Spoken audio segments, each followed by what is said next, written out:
Hello, my fellow aviation enthusiasts, or Microsoft Flight Sim fans, or random people that stumble across my channel.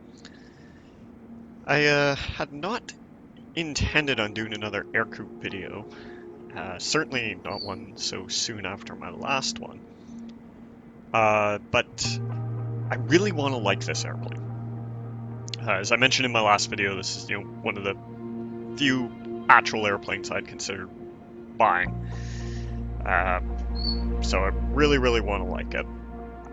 And I stumbled across a post on the Microsoft Flight Sim forums where a bunch of people were talking about the model and tweaking the flight model for it to more mimic its actual performance. So I applied a bunch of those changes, and the results, honestly, I think are actually really good. I'm saying that again as someone who's never actually flown this type, so I can't compare it to its real-world performance. But the model itself feels much better, and it feels much more like it's flying, like pilot testimonials say it actually flies. The other thing I did, and I'll show you that briefly, is I set up control linking through my stick. I did it in my last video, and I've done a few more flights with it since doing that, and it flies quite well with that, actually. I'm very happy with how that turned out. I also made a slight tweak to the rudder authority in-game. Still on the fence whether or not I want to do that through VJoy device and joystick gremlin. Like I said, that's going to be a lot of effort for one airplane in this game, especially one that I don't fly all that often. I will say one thing though, in danger of becoming a rant here. I reviewed the owner's documentation for this. The documentation that comes with the add-on. I also reviewed the actual 415C flight manual, all 22 pages of it, or 24 pages of it. But in the documentation for this add-on, the author talks about control linking and says, the aircraft has no rudder pedals, yep, we know, and that the rudders are linked to the control column. So, if you move the rudder pedals, it does move the control wheel. Now, the author doesn't come right out and say that, moving the control column left to right will move the rudders, but it's very much implied. And I find this astoundingly annoying because, as we saw in my last video, and as certainly other people who've done videos on the Ercoupe on YouTube have shown, this model does not apply aileron rudder linking. It is not existent. Yes, the animation is there for if you move the rudder pedals, but the controls are not linked. So I just find it slightly dishonest that, in that being the one really unique feature of this aircraft, that it is incredibly glossed over that it doesn't actually do it in the sim. The implication, if you're not really reading between the lines, is that it does, but of course the author never comes right out and says that. And I don't know, I just, that irks me a bit.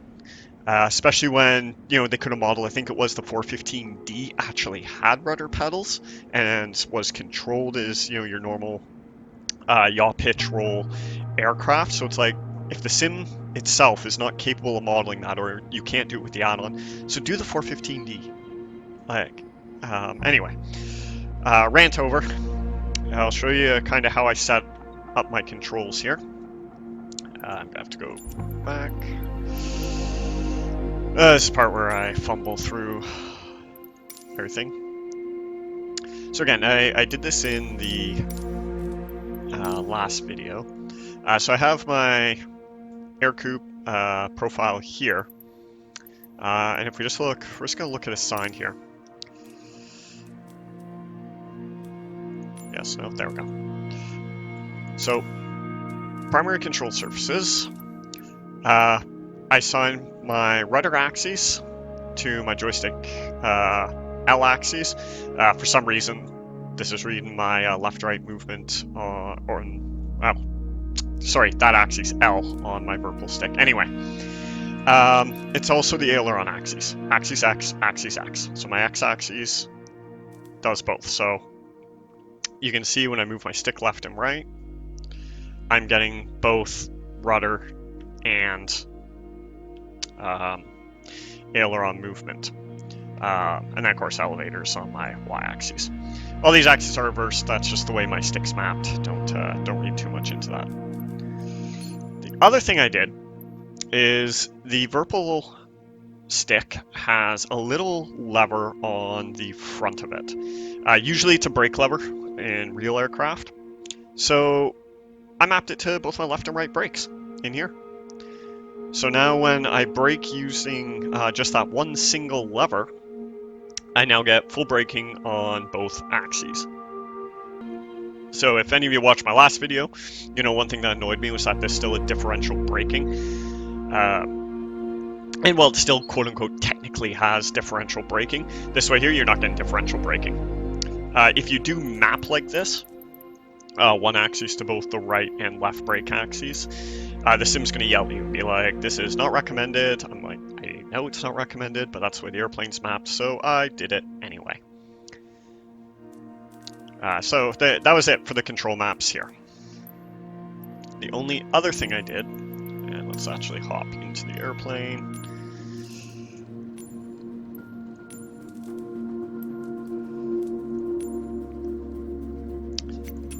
Is under customization, I took the rudder authority adjustment down 1 degree.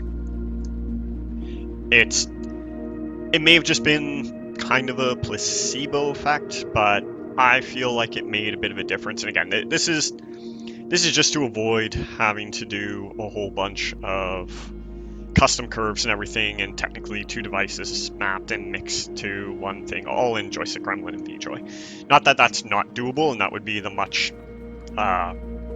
more preferred way of doing it.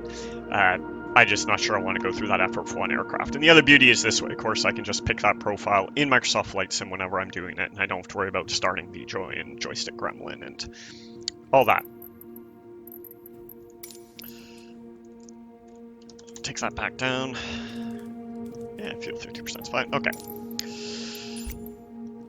So we'll hop in the sim now, and I'll show you kind of how these changes affect the actual performance of the airplane.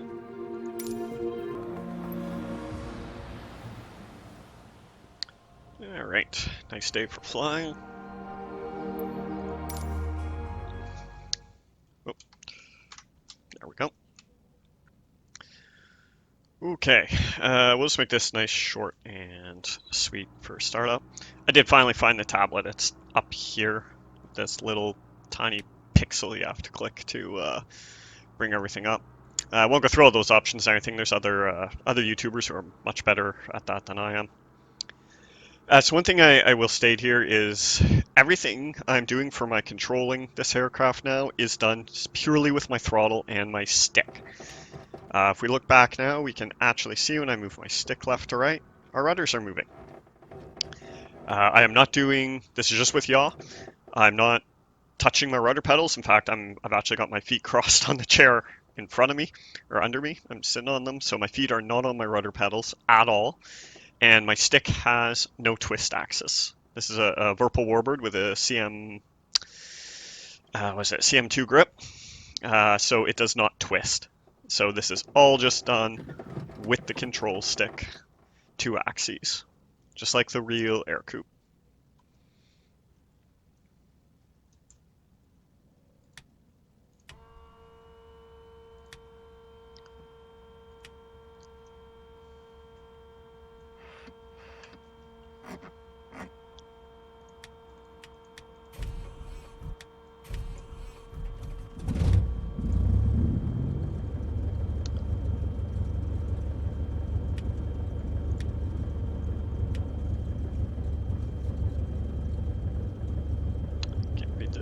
I haven't memorized where these things are yet. Nav, strobe. Yeah, there we go. Okay. I'm just going to skip a run up and everything. I really don't care. Let's reset the altimeter, reset that. There we go. Currently my altimeter reset is now mapped to my VFR map.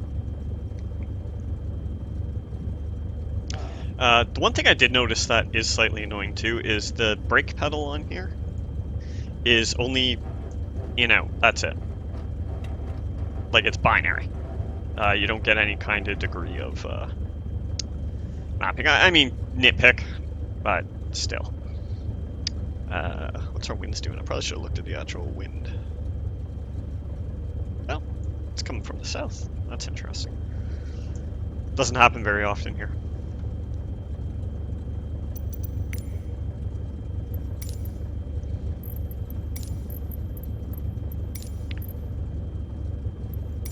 Charlie Yankee Echo Echo traffic, Charlie Golf, Charlie Alpha Foxtrot is taxiing to runway 16.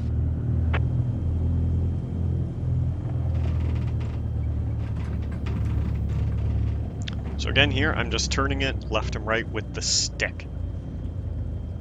Not touching the rudder pedals at all.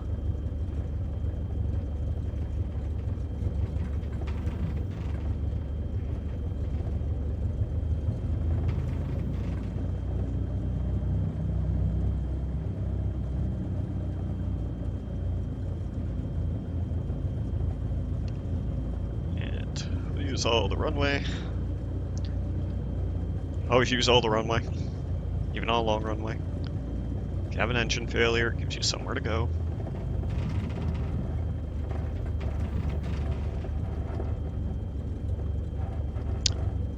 Right, you'll notice here when I throttle up, the slower acceleration, how long it actually takes us to get to our flying speed. So this thing's supposed to lift off around 65 miles per hour. And climb around 68, which should give us a climb speed documented of somewhere between 500 and 580 feet per minute is what this aircraft's actual performance is supposed to be. Oh yeah, I should just trim too. Pull that right back. I forgot the radio call. Whatever.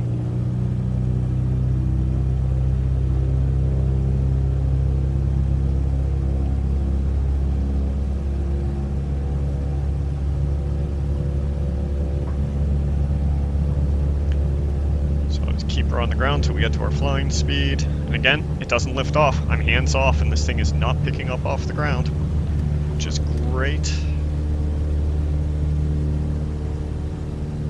And we climb at full throttle.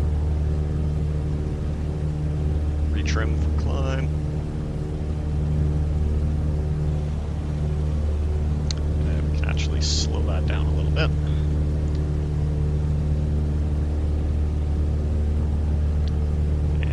We're actually getting pretty decent climb performance out of it, but if you notice my last video where I spent most of that climb above 1,000 feet per minute, like, look at this, this is, I mean, we're getting a little convective, or not convective, I can't remember what you call it when, interference, turbulence from the tree line there, which is bouncing a little bit, but that's fine.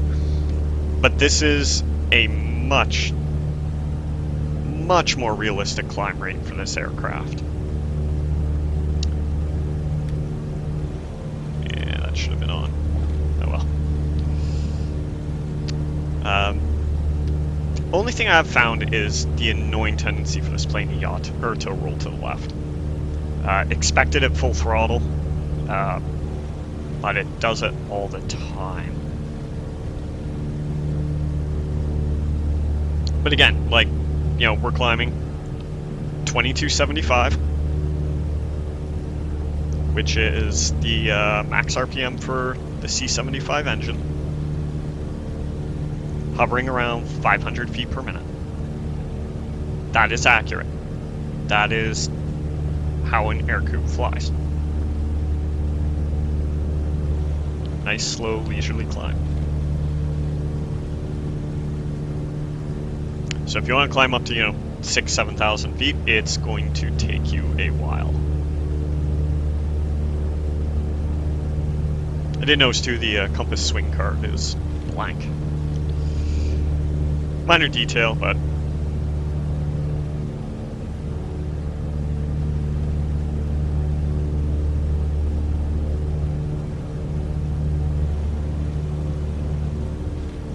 actually, I guess that should be off, shouldn't it? There we go. Yeah, it's off, yeah. Now, if I had engine failures enabled, I'm not sure how this would work because you can see my cylinder temp is going to creep up into the red there. I don't know, might be something I'll have to play with later.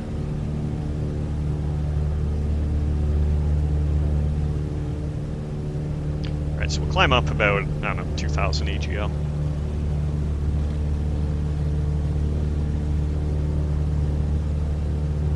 And we'll go into level flight, which is the only kind of beef I have with some of the changes I made.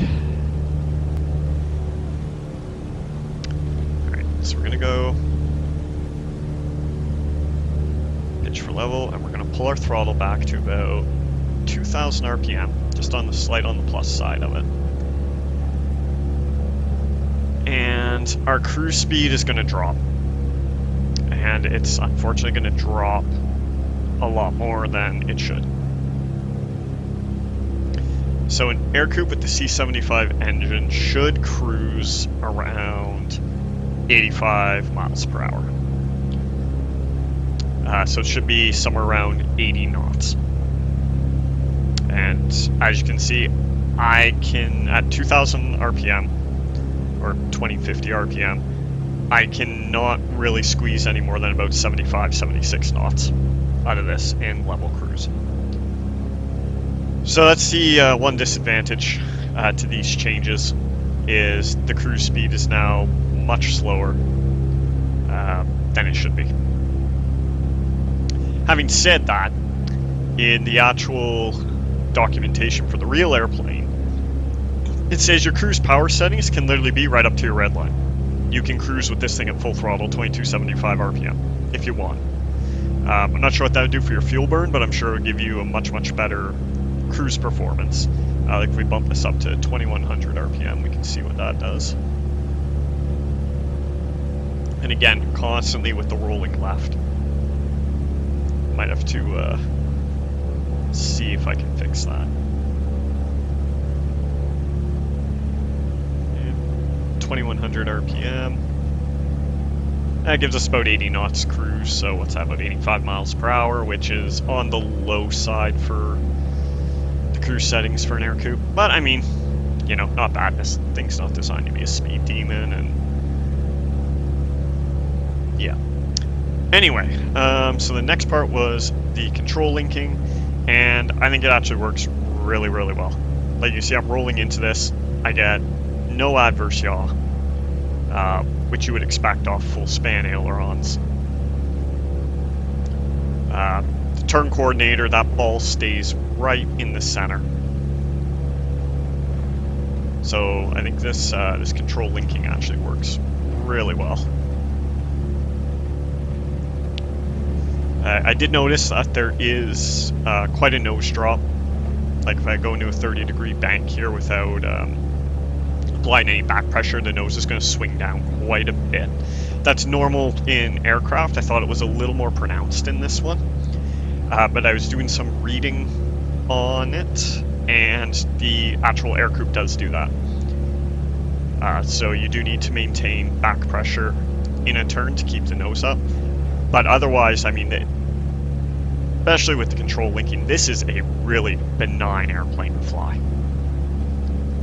Like, if it wasn't for the constant tendency to roll to the left there, which you can see it there, I'm hands off, you could literally fly this thing hands off, which is really, really nice. I've got none of the flight assist enabled. I've got the flight model on hard, you know, pretty much everything enabled except random failures. And this has got to be one of the easiest airplanes to fly in this sim. Especially with the changes in this flight model, it flies much more realistically, which is really nice.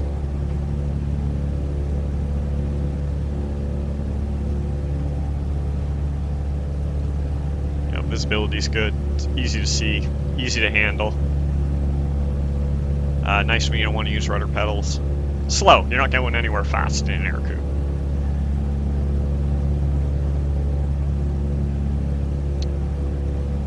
Most of the changes made in the config files, if I didn't mention it before, there will be a link to that in the comments down, or sorry, in the description of this video. Where actually a lot of them were done to the propeller and changing the efficiency of the propeller. I did find some alternate specs for Ercoupe propellers, and ones that gave it a good climb rate, like up around 600-700 feet per minute, did affect cruise performance, as you would expect from a low horsepower fixed pitch prop.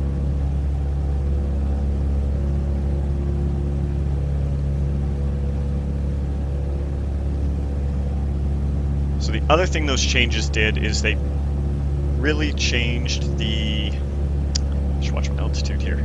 Terrible at maintaining altitude. They did change the friction coefficient of the propeller when it's at low RPM. Which means when you pull the throttle on this thing right back, if you're maintaining airspeed, it is going to drop much, much faster. So just like the real airplane, your approaches in this are fast. You're approaching at 70 knots. You have 65, 70 knots, which is a little unnerving. You definitely want to, or the tendency is to pull that back, but don't do that. That's the real Ercoupe had fast approaches. And this flight model actually does a pretty decent job of simulating that. And of course, landing it is very, very easy, especially with no rudder pedals. Don't really have to worry about that. It stays coordinated. Trailing link gear means you can touch down crabbed, although I haven't really tested that in a strong crosswind in the sim yet. If you're wondering what kind of I'm all over the sky here, it is a little bouncy. I have this on live weather conditions, so getting some convection.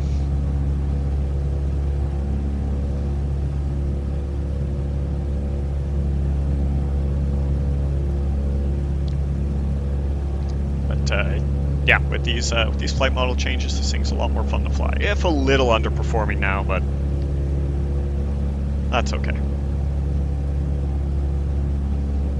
Plane that was probably built in 1942.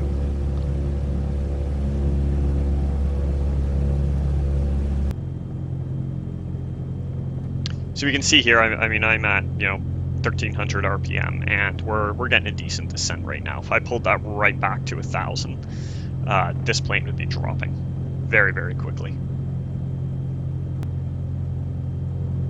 I do enjoy this airport. There's this road here I'm lined up on, and there's another one on the other side of it too, that are almost perfect position for lining up your downwind legs.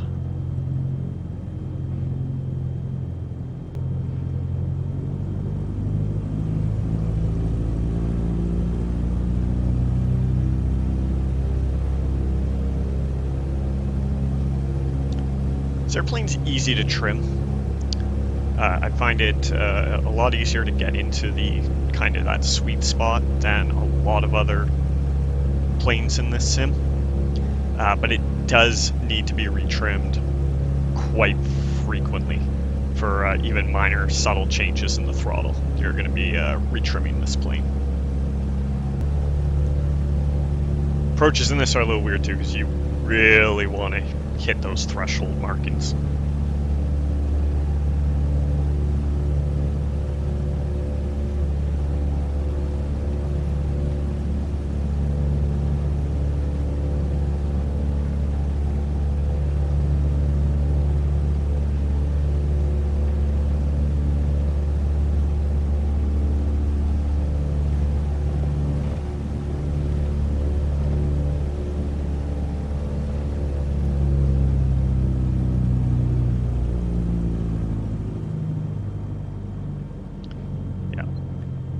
We're getting a lot of convective activity here, so of course we're being pushed upwards. So I've bled very little altitude there.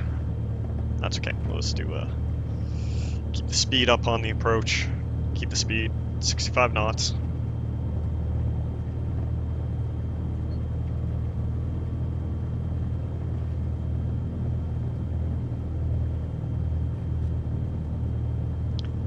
Very important with this well, like any airplane, but especially this one, that you control that speed.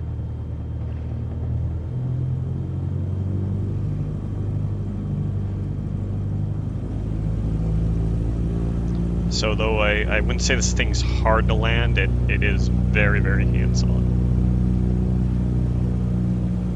So speed's getting a little high there.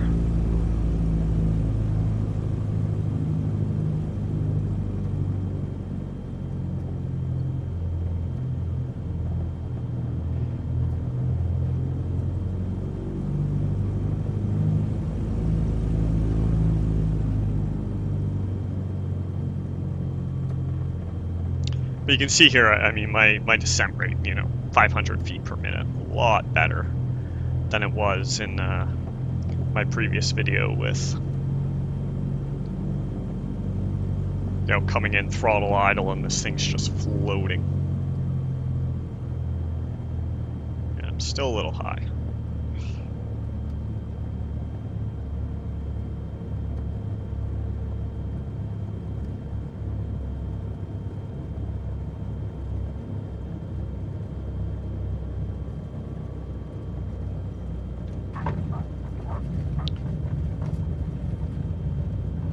Not bad.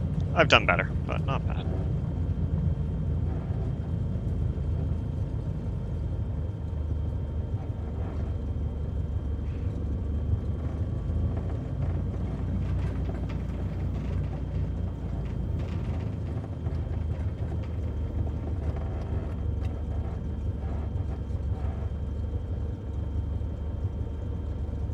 Off, landing light off.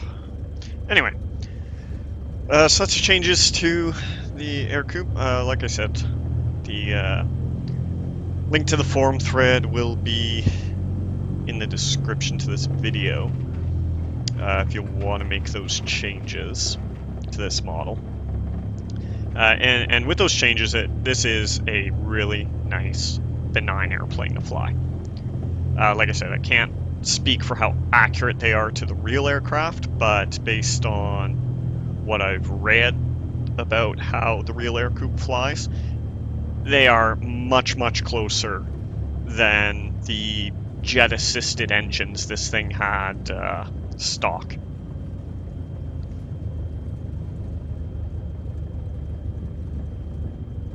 Now, if the author just fixes the proportions of it, so the canopy is actually around the correct size, this will actually not be too bad of a model. And I do definitely enjoy the... Oh, now you're moving. Thanks, buddy. I do definitely enjoy the flying it just with the stick alone. With the links and the single brake lever.